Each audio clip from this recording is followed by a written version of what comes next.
Hello, welcome back. I'm Tanya from Tanya's Witchy Kitchen, and how are you doing today? So, you know how we have this generation that thinks they should win everything and they're entitled to everything and everybody's a winner? And they get out into the real world and they realize that this is not what they've been taught. So my son had a castle STEM project that the parents got invited to. And I was super excited, like really super excited about going to see his castle. He's always liked STEM class. So they had to have 3 components. They had to have a kitchen, a sleeping area, and a chapel. I think there's one more, but I'm not sure. But his chapel was so cute, and he did so good on it, like so much detail to it. I was just floored. But so the parents came in, and there were other advisors and stuff that came in to help, make sure everybody got to do their, like, a presentation. And so she handed me the paper, and since he was busy, I went to another station and, let them do their spiel and graded them, gave them a grade. And then like a rubric grade, you know what that is. And anyway, so we went back to his station and, did all the things. And so it turned the papers in, and she's like, so how did you grade him? I said, well, I graded him honestly. And she's like, well, oh, you didn't have to. She says, you could have, gave him marks, all 4s or whatever it was, for everything. And I'm like, okay. Like, that's not me. I mean, it's my child, and I know he put a lot of effort into it. His online presentation, like the digital one, was really, really cool. And you could see he put more work into the digital than he did into the actual cardboard structure. But that's not how I operate. Like, his thing wasn't quite complete. So, he got a lower grade for that one, but his chapel was amazing, so he got a huge high grade for this. And his problem solving, they had to think of a problem with castles and fix it, and that was great, but I really wanted to email her and say, is this how you run your class? I mean, it's STEM class, so everybody has different ideas, yes, but it's like, just because I'm his mom doesn't mean I don't hold him to a higher expectation at all, right? It was just crazy. But what do you think about that? I mean, did I do the right thing? Should I have graded him? I wasn't harsh about it. I was just honest about it. Or should I have just given him all 4s and turned it in? Yeah, it's really weird. But anyway, today we are doing another soap. So 3 things: dream big, be true to you, you are worth it. And let's go check out Sapphire Nights. Here we go, and to the soap, Sapphire Nights. Now, all the reviews said this was a great fall scent. And I'm going to beg to differ. I think this would be an anytime scent. There is nothing really specific that hit me as far as specifically fall, if you know what I'm saying. If you're noticing my lye water's been a little pink lately, it's because I am using pink Himalayan salt in my lye water. Yeah, just just 'cause. I got no reason why. Let's see, what did we use? We used mermaid blue, lots of mermaid blue, and activated charcoal, and blue, Aphrodite blue, mermaid blue, activated charcoal. I'm not sure what I did here. I think it's mermaid blue and Aphrodite blue is what I did. And then I did a whoops. Yeah, so, oh yeah, and the activated charcoal. Okay.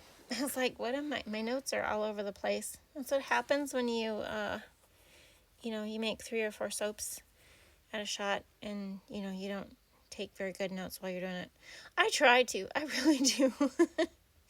I didn't like, you'll see, I'm going to show you where I mess up here. That is, I'm not sure. I think that's Aphrodite blue because Aphrodite blue to me has a little bit more of a green tint to it. And then the mermaid blue has that bright, vibrant teal, like blue tide. I don't know, but I'll show you which one I meant. You'll notice because I add more mica to the one and then I want to kick my own butt for it because it's the wrong one. See, I can't even tell now what they are. Oh, and then this color is baby blue, actually very heavy on the baby blue, just because it's a different blue. You know, you don't think of it as a pale. I don't think of it as baby blue. It's, to me, it's almost the color of my vehicle. It's like a slate blue or something, but you know, just right out of the package, you know, you get that color. But anyway, yeah, this is activated charcoal with no black oxide this time, just because I didn't need it. This was very fluid, very fluid.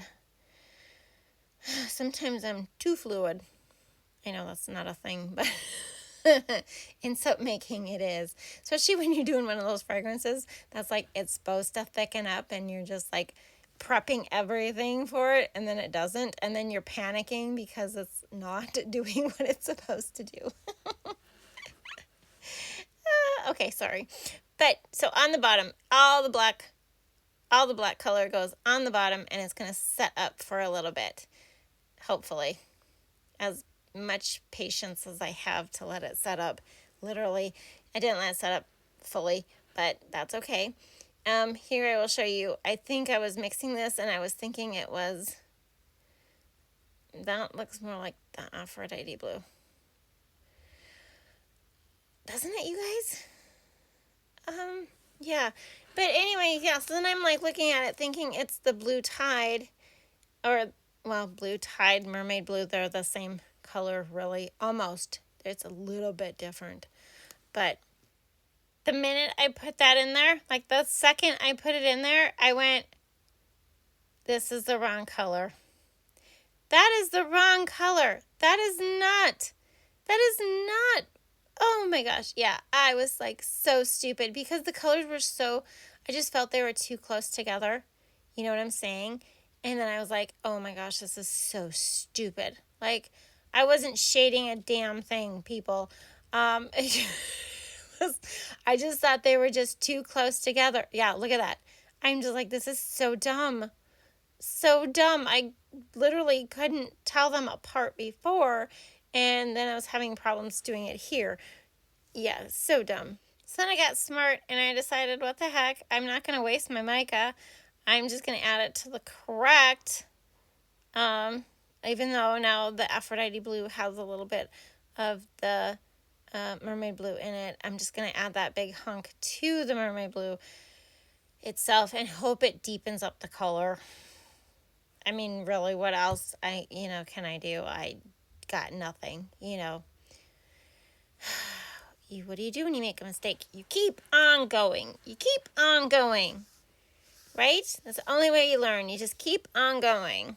Learn from your mistakes. Okay, so pouring this into the baby blue. Baby blue. That's a song, isn't it? I think it's by George Strait. Yeah, I'm pretty sure it is. But anyway, that has set up for a little while. It's not totally set up, and you know me. So I'm going to do a very thin, try and stay on top as much as I possibly can in my impatience of pouring the soap. And